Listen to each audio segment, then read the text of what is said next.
revenge and told Zayn, if you don't get the job. The spear. Wait a second. Oh my! The bloodline town. That was Tama Tonga off the top rope when he was lining up the splash. The numbers, all 3 against 1 main event. And Sami is back, Wade. One. Sami Zayn take.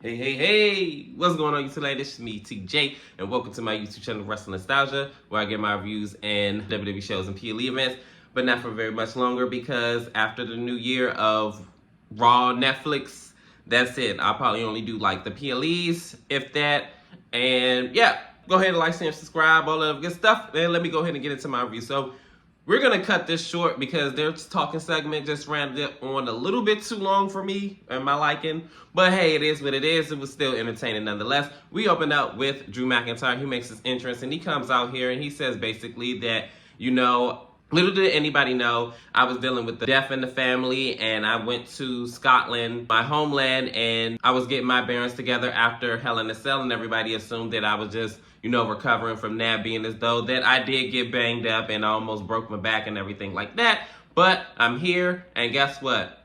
All of you people turned your back on me after everything, and y'all seen what happened with the bloodline, and I was like trying to get at them, everything like that, and y'all just up pop and forgot, you know, what happens. So now that I'm trying to get my revenge on them, now I'm the bad guy. But hey, it is what it is. I'm still after them. So this is when Sami Zayn comes out. He basically says, look, you can go ahead and point the blame all you want and be mad. Look, I get it. Like, the bloodline did what they did, and you still got a bone to pick with them, but that's up to you. And this is when Drew McIntyre said that, oh, well, I don't have the luxury to just up, hop, and go and fly out to my family or whatever because they live, you know, overseas, and y'all have that luxury. I don't. And they go back and forth or whatever. So this is when Drew McIntyre says, oh, from what I heard, you're not 100%, so just go ahead. I saw your wife and your kid in the back. You might want to just go ahead and fall back and go over there. So this is when Sami Zayn says, oh, I could do that, and you're right, I'm not 100%, but I'd rather do this instead. So he wound up punching them, and they wound up getting into fisticuffs. And Drew McIntyre gets the best of this situation up until Jey Uso comes out, and he winds up helping out Sami, of course, and they wind up clotheslining him out the ring, and this is where the segment ends. They gonna fight again? Cause I ain't gonna lie, I want Sami to just go ahead and fall back somewhere and do something else, but hey, it is what it is. We're just gonna have to wait and see how this is gonna, you know, unfold and where Drew McIntyre's storyline gonna end with the whole bloodline situation and how he's gonna go one by one, because I'm pretty sure eventually he's gonna get to Roman Reigns. How we're gonna lead up to that is beyond me, but we're gonna have to wait and see. In our first matchup, it is the Women's Intercontinental Tournament match. It is Natalya versus Io Sky versus Kaylee Ray, or should I say Alba Fire.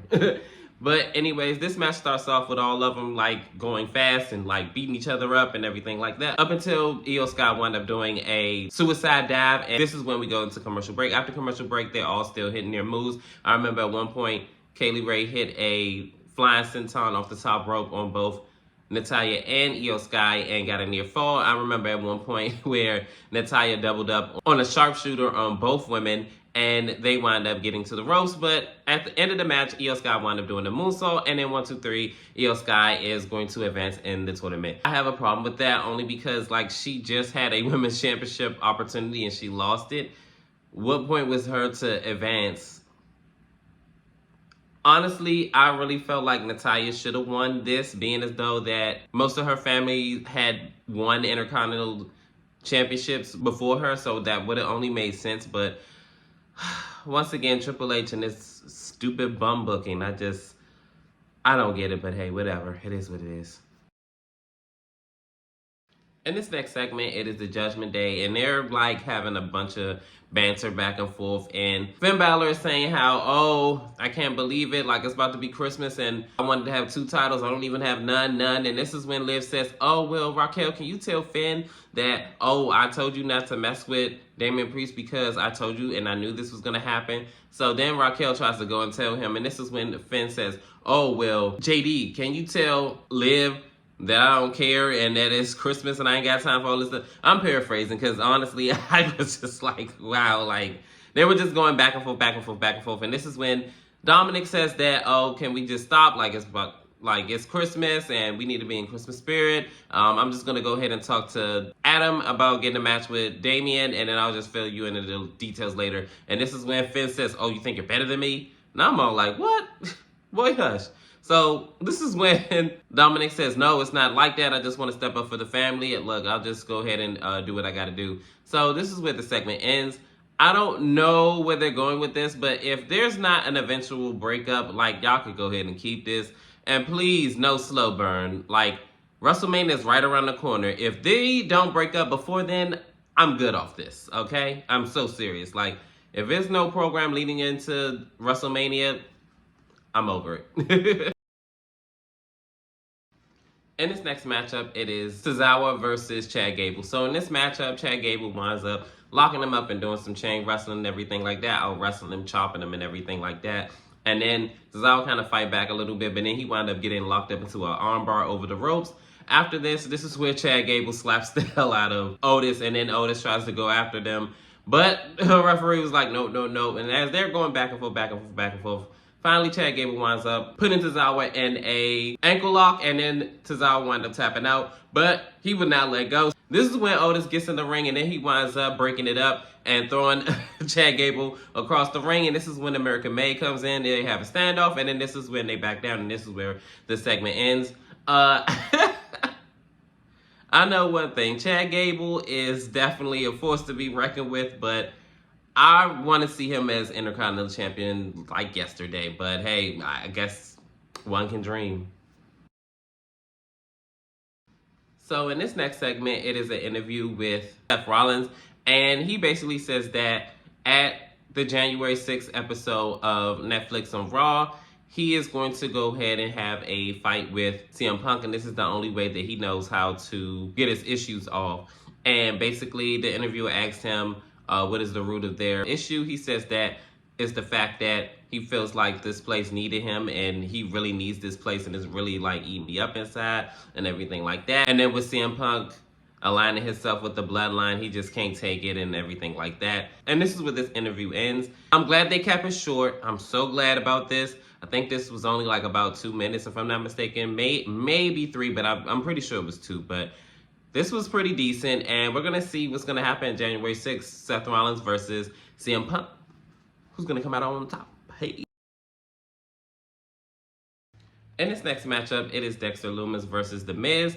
And Dexter Lumis is getting the best of The Miz. Like, throughout the majority of this match, The Miz is just getting beat up all around the ring. He had like a little offense in, but it was nothing of the source that he thought it was going to give. But this was all a ruse because Dexter Lumis is about to hit like his top rope move.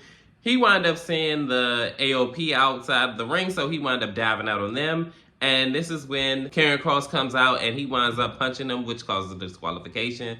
And they are all surrounding the ring of Dexter Lumis. And Dexter Lumis looks like he is not phased. He just like, and then all of a sudden the lights go out. And then they come back on, and it is, of course, the Y6, and they wind up beating up on the Final Testament all the way until one of the Y6 members had powerbombed Nikki Ash into, or should I say, Nikki Cross into a sea of the Final Testament, and this is where the segment ends. I know one thing. I hope they don't do this 50-50 booking, because they should have just moved on from the Y6 whole thing, but I see they're probably gonna run this back. They don't need their win back. At this point, the Final Testament already proved their point, and them keep poking and poking and poking, it's just gonna lower his stock. Like, Karrion Kross, I want you to win, bro, but you're going back, so.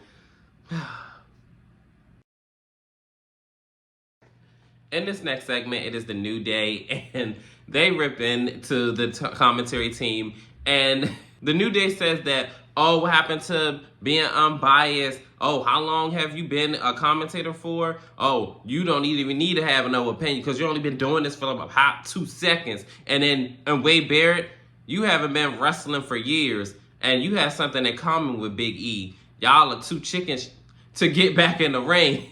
I said, what? And then this is when they're like berating the crowd. They said we could have did anything to Big E. We could have beat him up. We could have sent him out on the stretcher again, but we didn't do that. And y'all sit up there, got the nerve to boo us. And this is when Kofi was like, yeah, my mom is here. Y'all booing me in front of her and this, that, and the third. Come on, mom. Like, what's up? And so she is so disgusted, too, of how they treated Big E that she leaves. And mind you, she's from Ghana, they said. So she flew from Ghana 20 hours to Boston, where I guess Kofi is from, and she just walks off. And this is where the segment ends, being disgraced. So this New Day thing is really going off without a hitch. Like, they are the biggest heels right now in WWE as far as like tag team, and I want to see them with the tag team titles, but we're gonna have to wait and see what's gonna happen down the line and what's in store for the New Day as a heel faction. In this next segment, it is the New Day and Rey Mysterio. And basically, in the jest, Rey Mysterio says that, oh, I want to apologize to you because I could have handled the situation differently, but I feel as though y'all owe the locker room in the back an apology. So this is when the New Day says, oh, we ain't apologized for a thing because we ain't do nothing wrong. What? We need to pop that mask off for you to hear better? So this is when Rey Mysterio says, oh, okay, cool. You know what? Don't say I ain't tried, but y'all need to go ahead and get used to hearing New Day sucks, New Day sucks, New Day sucks. And this is where the segment ends. All I have to say is, shut up, Rey. You deadbeat. When are you going to retire, you 50-year-old grandpa? Pop? Yeah, I said it. But anyways, we're going to have to wait and see how the trajectory of the New Day is going to go on for far as we know it. Because, like I said, they're going to be the biggest heels in the tag team division. And finally, we are here at the main event. It is Sami Zayn versus Drew McIntyre. So this matchup started off with Drew McIntyre already kind of dominating the match, but then Sami Zayn wound up, flipping the tables, and he got his little offense in until he got kicked in his arm, and then like Drew was just beating him up from here up until probably like the commercial break, where Sami Zayn looked like he was about to dive out on Drew, but he wound up doing the backflip. Then we go to commercial break. After commercial break, the second half of the match, Drew McIntyre is just beating up and beating down on Sami Zayn, and this happens up into the commercial break where he winds up doing a sidewalk slam onto the apron, messing up Sami's back because throughout this match, half of the match, he was like beating up on their back. And then the last half of this match, because it was 3 parts, crazily, and they both kind of got some go with each other, but it looked like Sami Zayn was about to go ahead and wrap this match up after they go back and forth and do the haluva kick, but he wound up, stopping because his back was hurting, so he tried to ramp himself up, and he wound up eating the Claymore, and 1, 2, 3, Drew McIntyre win this match. But right after this match wrapped up, this is where Sami Zayn catches a beat down, but not for long because Jey Uso came out, and he wound up beating up on Drew McIntyre, and after Drew McIntyre ate a spear, he almost ate a big splash, but no, because the Bloodline 2.0 came out and beat down on Jey Uso and Sami. Well, they beat up on Jey first, and then when they were like trying to continue the beat down, this is where Sami tries to get his little 1-2 going on, but it didn't work because, there was 3 of them and only 2 of them, and they wound up getting beat up and laid out, and this is where the segment ends.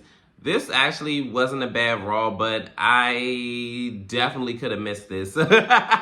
Honestly, like it just didn't do it. It didn't hit for me, but they did have a couple of storylines that did carry over into the new year that I'm kind of interested in. But other than that, it was mid. Comment down below, how did you feel about Raw? Did you like it? Did you love it? Did you hate it? Worst show on earth, the worst?